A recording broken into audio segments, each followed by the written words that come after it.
I don't know if any of you have heard about Andrew Pond. And that's a rhetorical question. You don't need to answer it.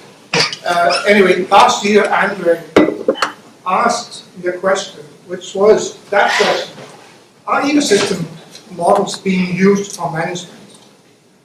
And management for Andre is very simple. You take the biomass, you fish mortality, and you have some reference points, and you get the number, the product. Is Ecopath ecosystem models in general being used for that? He was quite skeptical about that. But they are being used, and they are being used a lot, not just for that purpose, which is much better, for which it's much better to use single species models, but they're being used for a lot of other things. Anyway, I didn't answer Andre's question because it was a Twitter question. And I could not answer it in 140 characters. I know it's enough to say US policies for this purpose here. So instead what I did was I asked my friends for help. I contacted a number of people in the Ecopath Research and Development Consortium, which is 27 institutions around the world that cooperate on developing ecosystem modeling in connection with the Ecopath framework. So got together with something I would compare to a fish plant, in the sense that, you know what, Carl asked, are you ready for this? And the trick is, I think we put this one in here. Hang on here. See. You have to turn it on. It's on. Test it. Now it works. It needs to be plugged into the computer. It's not just me speaking. It is literally a big plant. A lot of players involved, and I gave this talk for colleagues at FAO. 120 slides, 2 hours, wasn't enough for it. So now I've condensed it into something that I may be able to give in 40 minutes. The tempo is going to be a little, and more importantly, there'll be a lot of details which I'll explain, but the highlights of them, what it means and so on, but I won't take you through all the graphs and all of that. So you would have to ignore a lot of what you see and try to listen instead. Right. Do we have a problem? Try it now. It works. He had it working. Are you? pulled it out. Sorry. Oh, you pulled it out. No, it's Oh, that's why it's not over working. there. No, it has to be on my computer. Now behind what I'm talking about is Ecopath. Ecopath with Ecosim, which is a modeling framework that's been on development for more than 30 years now. We had a 30-year anniversary in Barcelona some years ago. And for information, we are now planning the 35th anniversary, November 2019, in Mexico, is what we're talking about. So there's been a lot of development over the years related to this, and a lot of application, as Carl alluded to before. We're talking about hundreds of models, and many of them are available in the database, can be downloaded, the basic model parts. What this means is we have a lot of information from these models about food webs and fisheries interactions with food webs and fisheries and so on. So this provides a lot of capacity for how we use these models for management. And it has indeed been the goal of Holy Grail, or whatever you want to call it, for years for ecosystem-based management. And that is what this was developed for, describing the ecosystem, the food webs, and also to evaluate trade-offs in fisheries. It's been a major focus of this work. How do you evaluate trade-offs? Trade-offs when in the food web, trade-offs between fisheries. That kind of trade-offs. In recent years, however, more and more emphasis has moved towards predictions as well for future situations, for impact of climate change, and also to something which, from a societal point of view, actually it's much more important than fisheries. What are modeling the environmental impacts, for instance, of large infrastructure development and other things that relate to environmental assessments. And that large part has become a focus for a lot of the development that's happening around the world with ecosystem modeling. Now, there's a 17 strong that we're going to have here. I'm going to take you through 7 different areas. Many of them with some overlap, with some connection between the different themes in this 40 minutes long, but I'm not promised I won't say further. But it is condensed, and I will just go through 1, 2, 3, 4, 5, 6, 7 over the coming number of slides. We start off here with fisheries management, and I should mention that Ecopath, the first version of it was published in 1984 by Jeff Provina from National Marine Fisheries Science Center in Hawaii. And what Jeff did, he also named the Ecopath model and how it worked out. It's a long talk in itself. But that laid the foundation, and there's been a lot of uptake within NOAA, National Marine Fisheries Service, over the years because of that. One indicator of this is that some years ago, when NOAA celebrated its 200 years anniversary, they said they called former and present employees, former not for over 200 years, but those who were still there, they make them vote on what's the 10 most important scientific breakthroughs in NOAA's history. And because of Jeff's work there, NOAA was one of those 10 on the list. There's also something about the impact it has had in NOAA, where all of the science centers around the country have people working with this. There's been a lot of things going on, including things that are making it into management, not to replace single species assessments, but to complement them with factors that are not considered otherwise.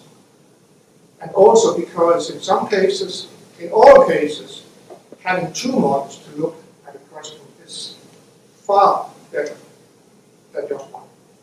Multiple models is the way to go. So there's a lot of activities there, including looking in connection with reference points as they do up in the northeastern part and the northern part of it. To give you 2 examples of this, what's happening in NOAA. They've been working in the North Pacific Fisheries Management Council, based in Seattle, worked with Alaska, for at least 20 years with this. IDEAN has been the carrying force there, and they are obliged to say something about the state of the environment. For this, they're using 10 indicators, environmental indicators. 4 of these are based on a combination of surveys and Ecopath. They used Ecopath and Ecosim to interpret between surveys and to also say what goes into these indicators. So that's one example of it. And not all species are target species and assessed. And in some cases, for instance, for octopus, a number of those species actually, they are using then indicators and estimates from like the amount eaten of octopus by carp, that kind of question, what happened to trend there, can be used as part of setting overfishing trends for species. That's what's happening to octopus. They're also using EWE to look at the consequences of single species assessments. What are the ecosystem effects of it? That's an interesting way of using them, and that's something that you see more examples of this. You take the assessment, you take the advice that comes from there, from single species, you run it to an ecosystem model, and you look for what are the effects on the ecosystem and on other fisheries as well. This gives tools for evaluating that. This is work, another example of this is work that Carl and others have been involved with in the Gulf of Mexico Fisheries Management Council, where we looked at first what's the impact on forage fisheries and of bycatch reproduction devices. That's one. Somebody want this one. Change the line. Can't see it. Oh, there it is. Change the line here. I just can't see that little screen there. Yeah, there we go. Another example from down there that I looked at was the shrimp fisheries had a large bycatch of juvenile red snapper. What's the impact of that? There was talk about banning shrimp fisheries in parts of the Gulf of Mexico because of this. After the analysis were done, it became quite much clearer that that might not have any effect on recovery of red snapper, which is a really important fishery, fish for anglers down there. So they basically changed the way management was done because of that, and tried some other means. And others also been involved in using aspects of this in policy consultations together with the council. I'm giving now also from the Gulf of Mexico Fisheries Management Council an example. One of the important species, Jack grouper, was due to be rebuilt. So they're setting some targets for what kind of fish mortality should be used for the species. And what they did was to look at what's the implication of this for other species. So some may increase, some may decrease. What are the patterns in this would be one thing. It provides quite a messy picture when you start looking at it, but it's quite clear there are implications. Coming back to that in a few slides. You also looked at the fleet level. The fisheries management had that they were going to reduce the effort of the longline fisheries to not the least to bycatch of turtles. What's the consequences of that? Again, some species benefit, some may see a reduction in biomasses because of it. It's quite difficult to extract this information. So one thing they did was to look at it like this, what we plot reef fish biomass against the profit in the fishery. This here was the base situation that they had. If they did the rebuild of the gap, they would be up here. So much higher profits and higher reef fish biomass, which both are things that are kind of wanted. Same just for the long-line effort, also moved it up there.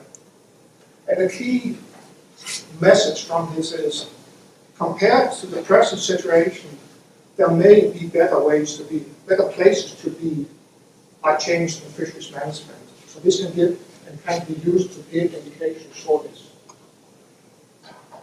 That's all America Center. So let's move to Europe.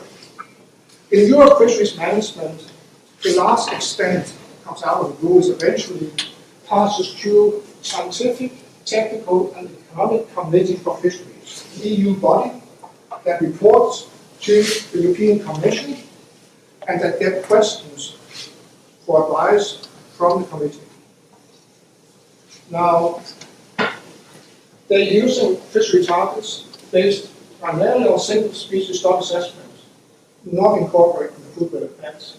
So one question that the STECF has been looking at for several areas is what are the consequences, what are the ecological, social, economical consequences of these single species measures, which typically are like in the US, we have to manage the fisheries so as to obtain maximum sustainable yield. That's the overall rule. In one example here, Simone Di Barletto and colleagues looked at the Italian coast Rome list here. So this is 14,000 square kilometers, high intensity fish, and they looked at what would happen here if we follow the guidelines and we fished the area here, all the species, at the fixed mortality that gives us the maximum sustainable yield. Their conclusion was we would have lower catches and lower revenue, so less money coming into the fisheries than in the present situation. That is something good, really. Yes, this can happen. In the North Sea, fisheries are quite different. And here, SECF has a North Sea multi-annual plan. And they look at different options for it that consider that there are multiple fleets and multiple stocks of interest, including these ones. So how do you manage there all the same what are the implications ecologically, economically, socially of the various options. And that's related again to incorporate to fishing at maximum sustainable yield. This work was primarily done from CFAS in lower southern England, so the English DFO, and Steve Magnuson was in charge of that. But they developed, we have management strategy evaluation tool in EWE. They took that tool and they spent a lot of effort on making it useful for this work. It took a number of years. And they developed a large North Sea model to look at it. Now, this combination gave them some good tools for handling uncertainty. And what they did there was then they got range trailers wide and they found what the trade-offs were with this. It actually worked pretty well and incorporated. It was certainly considered as a part of what became the management coming out of this. Some examples there.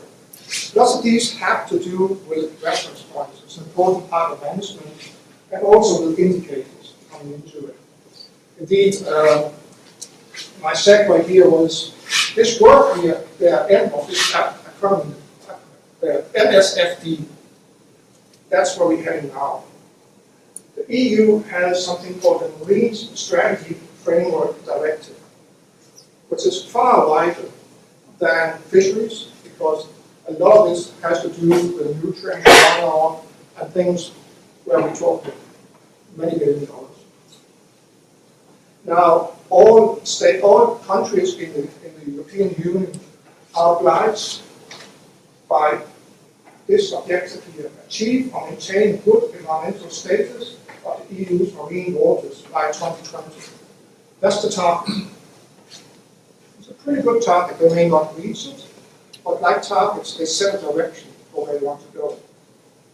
So countries have to report on this, just like they have to report to CBD about their EG targets, what's happening there, biodiversity. They have to report on this. They have to be able to quantify this, say how they're moving on this. So the EU evaluated this and looked at a large number of ecosystem models and how they could use these models for informing this marine framework, MS, well, whatever it's called. And what they came up with was actually that EWE was very useful in that context. It led to the European Union's Joint Research Centre in Italy being tasked with developing a modeling framework that could be used to quantify as many of these indicators as possible. And has a SWAT team, sorry. If you don't behave, we send in the SWAT team. I think it is soil, water, and it's certainly soil, water, and something more that it stands for. These are physical models that deals with nutrients.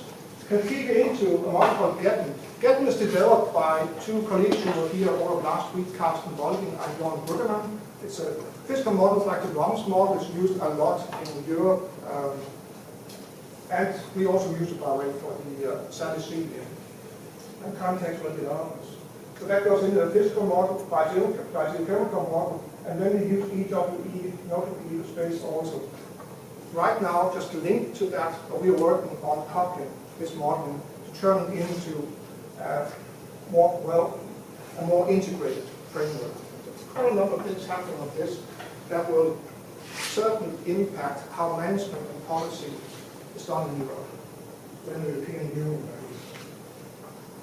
It's also, by the way, some of you will remember this name, Pierre Pirati, who's an alumni from here, worked here for a number of years. Some other aspects of this, forage fisheries. Forage fish fisheries. We're talking about 40% of the world's fisheries here. There's been two major studies in recent years about the reference points to be used for managing forage fisheries. One was the Landfish Forage Fish Task Force, and the other was run by Marine Stewardship Council. And both of these working groups relied very heavily on EWE models for their work. The Land-Based Forestry Task Force, of which Stanley Foley was a member, by the way, was a very strong impact through the press and activities, and it was a really well-run campaign that happened with it. So it has had a lot of impact, including policies of no new forage fisheries being adopted for the Pacific West Coast, the US, and for specifically by the state of California. And it's been incorporated into a number of other things. It's also led to quite a bit of controversy.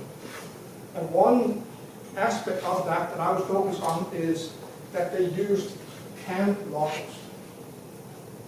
They've been criticized for that. They took a large number of EWE models and they used them to address some specific questions without really considering how well the models were suited for the task.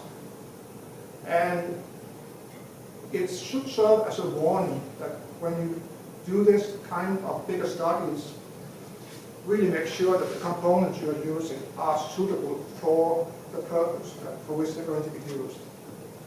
We are quite confident, lots of things indicate, I should say, that the task force there may have overestimated what impact the forage fisheries had on predators.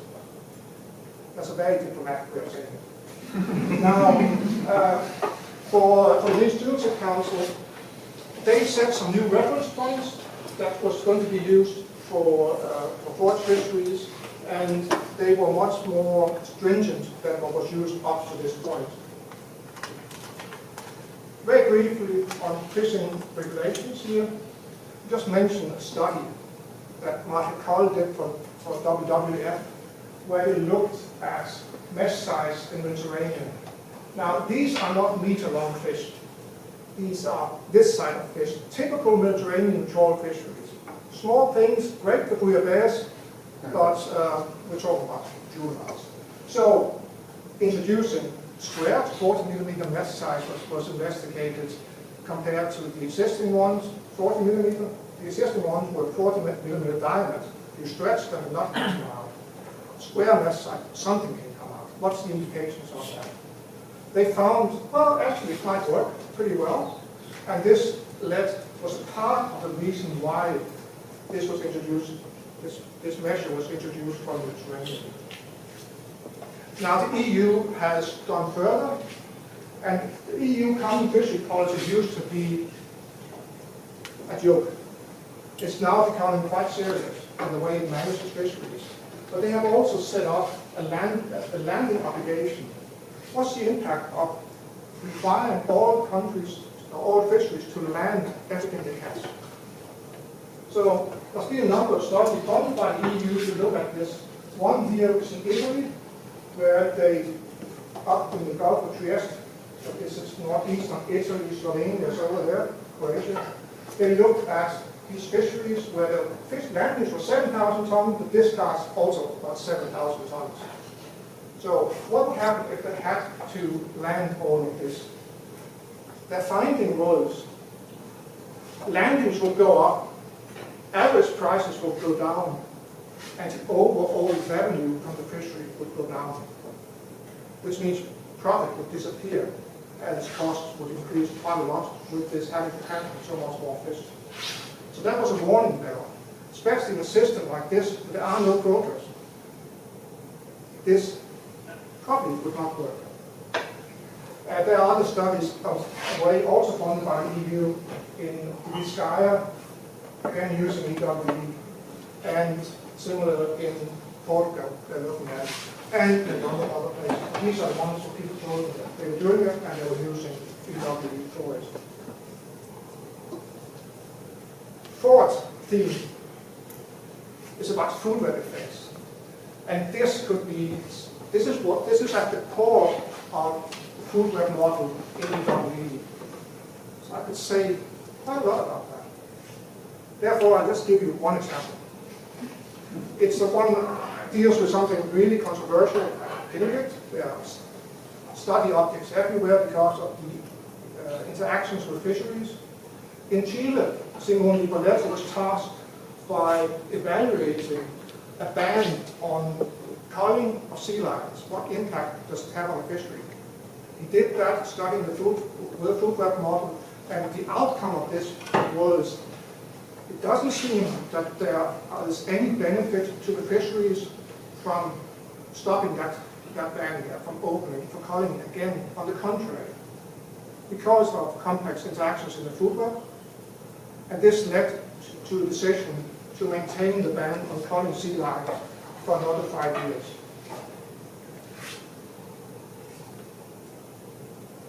One of the things that the approach opens up for is it gives us some handles on how we consider not just the ecosystem, but also economic and social factors.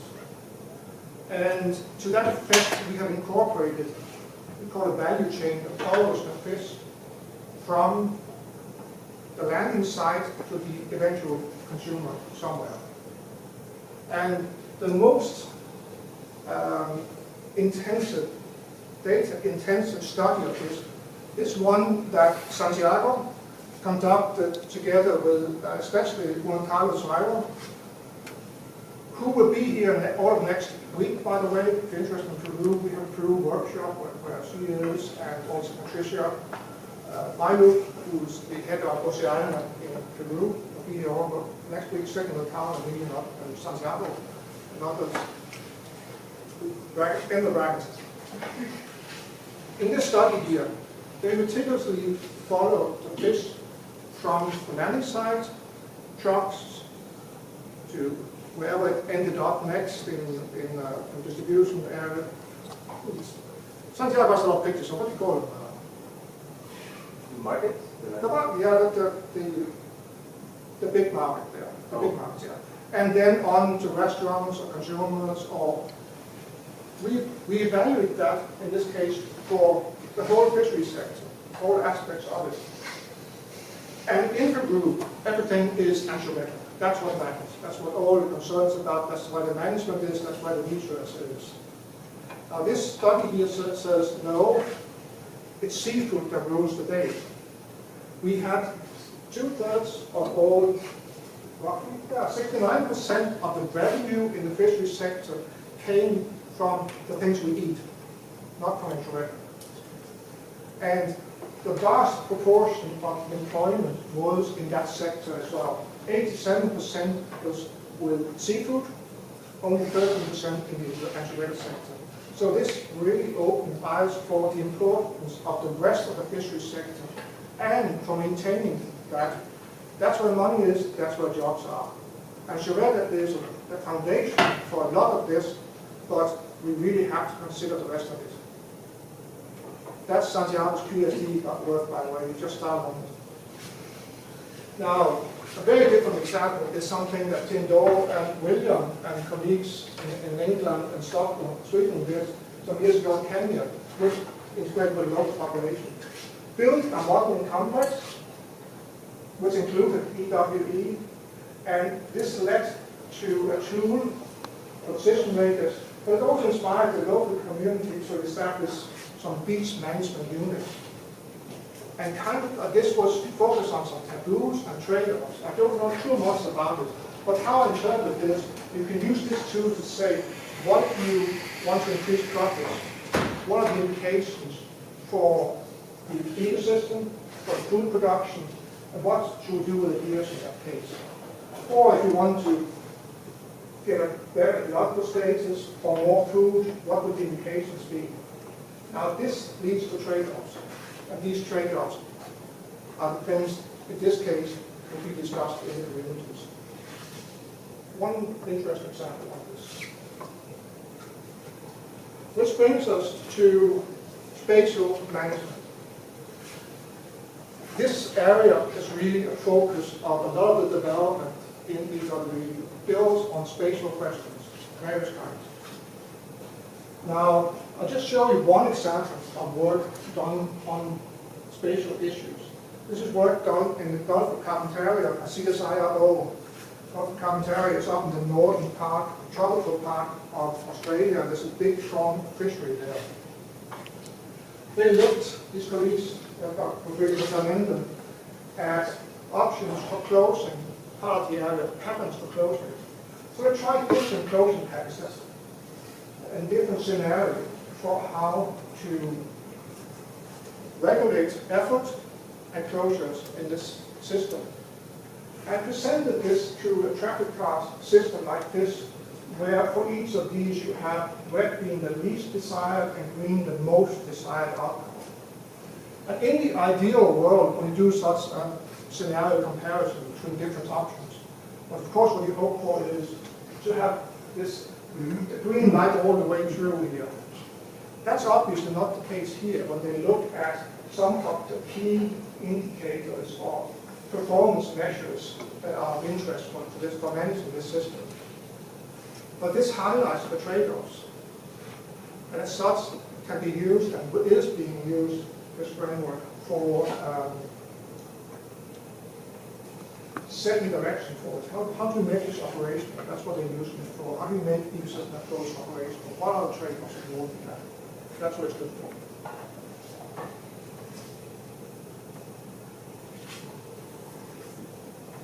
Can you understand now I call it potpourri? Yes. Yes. Because now we're going to go to nuclear waste. It's also spatial modeling. There is, actually this is nuclear waste from one of the first nuclear power plants, a place where the place up here in Sellafield, that's where the Brits manufactured the first plutonium bombs just after the war back at that time. It was turned into a nuclear power plant and 20, 30 years ago into a nuclear reprocessing plant. And they have a lot of waste at such a place, including C14. And what they do with it is they make an exit. They put it, initially they put it in the chimneys, most of it, and some in the water. But since '95, they are not allowed to send it up that way anymore, so it all goes out into the estuary up here, all the C14. What's the consequences of that? Would be a good question. How does this build up in the ecosystem? And from a management perspective, they can do this discharge over a 3-month period in the year. Now, when would be the best time to release it? So it doesn't, so it gets flushed out here. The Irish Sea functions as an inverted toilet bowl. So water comes out here and is flushed up here to Scotland, out of the way. Now, you can just think about it. Could you get it out there so it doesn't get into the phytoplankton, zooplankton, but it just flushed out like that? So all things are flushed out, other waste. That was one of the key ideas behind this starting what they are working to. So they set up a adaptation from a hydrographic model, spatial toolbox model, and evaluated this dispersal. And actually came up with, they also took a lot of samples of various organisms. When they compared these samples with the predicted loading, then these ones are in all cases very similar. They actually were able to model this quite nicely. Now this work was part of the reason why I just contributed. It's part of, let me try again. We had a workshop 2 years ago with the French Nuclear Safety Institute and the International Atomic Energy Commission to talk about what do we do when the next Fukushima happens. What should be done the first day, the first week, the first month, and the first, well, and so on. What should be closed? And we talk about seafood because these plants are all where there's water, and this will impact the water. What should be done? What samples should be taken? Where should they be taken? When should they be taken? To evaluate that, the idea would be, we need a toolbox. We need a rapid response team, not a SWAT team, but a rapid response team, no weapons involved, to come in and take a hydrographic model and some models of how these things build up and come up with cases based on that. So the trends now are working on that toolbox using EWE and what's called Ecotracer, the one that looks at this. And if anyone remembers Sean Blue, he's going to be working on that as a postdoc. What has made this possible is work that Will Walters has been doing.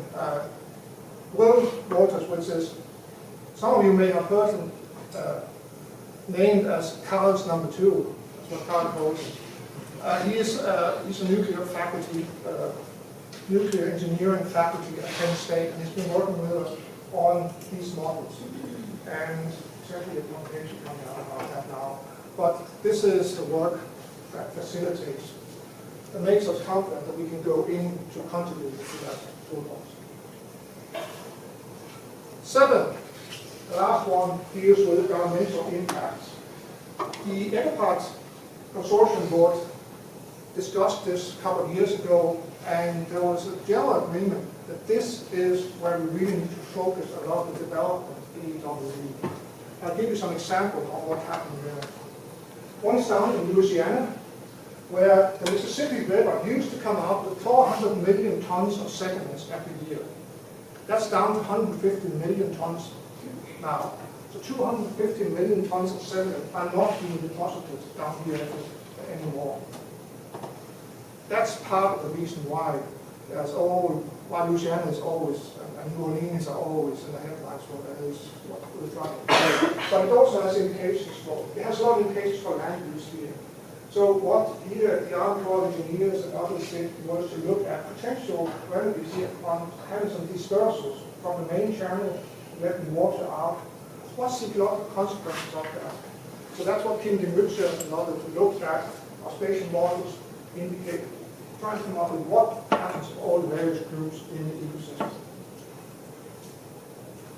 Similar things related to these major infrastructure development projects. What's happening in the Amazonas, 400,000 fishes roughly down there. And they have about 400 dams on the Amazonas, but they want to build an additional 300. What kind of consequences will that have? That's what ecological and economic economists in Brazil are working with now. They are constructing ecosystem models linked to value chains to come up with economical and social consequences, especially of these developments. In Scotland, it's way better. That's on the arena. Sheila Haymans and colleagues have been looking at ecological benefits, consequences of this, which include that they serve as artificial reefs and they exclude fisheries. So they looked for this west coast of Scotland, whole ecosystem, at different scenarios. Nobody knows how much wave energy that's going to be there. It's coming. So different scenarios and then different consequences. Let's study the results and turn to the very last example. This is work I've been involved in for the last several years now. What would happen if in one of the most productive estuaries in the world you put a 2 square kilometer terminal? That was the task we got there. This is the US border.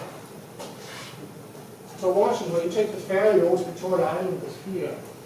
So here is the Port of Metro Vancouver combined coal and container terminal. It's on the 4.4 kilometer causeway, and they would like to build a 2 square kilometer container terminal there. What impact is that going to have on the million of shorebirds that visit this area? And so we were tasked with coming up with estimates.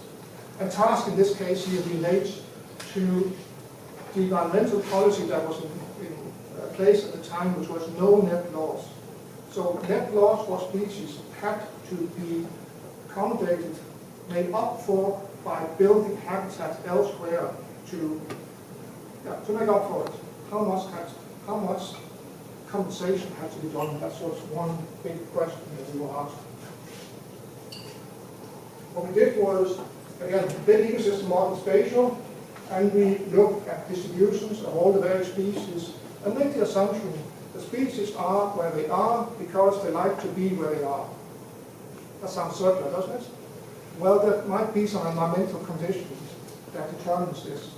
So we look at salinity, currents, wave heights, depth, and bottom types.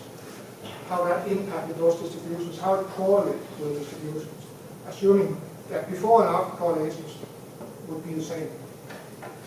Put in the terminal, take the output from a big geomorphic model. That's the kind of models that are used for when you construct a harbor. You make these models that tell you what's going to happen to this area.